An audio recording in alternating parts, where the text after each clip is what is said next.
আচ্ছা, প্রিপোজিশন হিসেবে সিন্স এবং ফরের ব্যবহার। আমরা অনেক সময় প্রিপোজিশন সিন্স ফর, কোথায় সিন্স ব্যবহার করব, কোথায় ফর ব্যবহার করব, এটা নিয়ে কনফিউশনে পড়ি। ঠিক আছে, যেমন ধরো যে যদি বলি যে আমি সকাল থেকে পড়তেছি, সকাল থেকে পড়তেছি, I have been reading, I have been reading. এখন সিন্স নাকি ফর?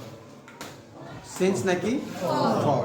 আবার ধরো যে বললাম যে 3 দিন যাবত বৃষ্টি হচ্ছে, 3 দিন যাবত বৃষ্টি হচ্ছে, it has been raining. Since নাকি ফর? সিন্স নাকি ফর? এটা নিয়ে আমরা কনফিউশনে থাকি, তাই না? থাকি কি থাকি না? থাকি।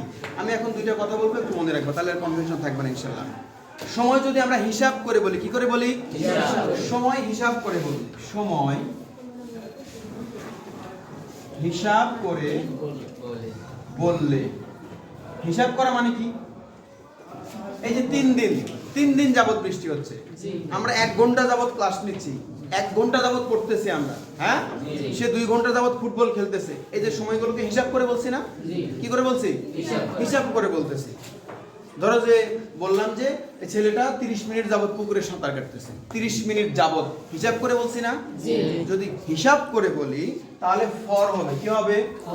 ফর। হিসাব করে বললে ফর। তাহলে আমরা পড়তেছি, we have been studying, we have been studying for 1 hour.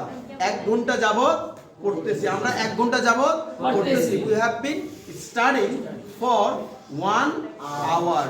ছেলেটা 30 মিনিট যাবত সাঁতার কাটতেছে। The boy has been swimming for 30 minutes. For 30 minutes. তাহলে হিসাব করে সময় বললে কি বলবো? ফর। আর যদি হিসাব করে না বলি, জাস্ট সময়ের নাম উল্লেখ করলাম, যেমন সকাল থেকে পড়তেছি, কতক্ষণ পড়তেছি বলছি? 1 ঘন্টা না 10 মিনিট? ভাই গত সোমবার থেকে বৃষ্টি হচ্ছে, সোমবার থেকে বৃষ্টি হচ্ছে। এখন এই যে সোমবার থেকে বললাম, এখন কয়দিন হলো কোনো হিসাব করছি? 3 দিন না 2 দিন? না। যদি হিসাব না করি সময়ের নাম উল্লেখ করি, সময়ের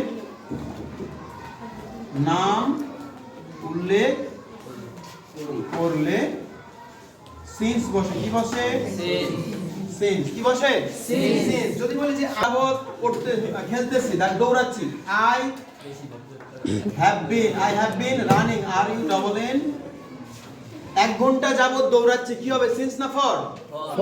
ফর। কি হবে? কারণ হিসাব করছি। কি করছি? হিসাব করছি। তাহলে ফর 1 আওয়ার, HOUR। আর আমি সকাল থেকে দৌড়াচ্ছি, আই হ্যাভ বিন রানিং। সকাল থেকে দৌড়াচ্ছি, কতক্ষণ দৌড়াচ্ছি হিসাব করছি? তাহলে হবে সিন্স। কি হবে? সিন্স।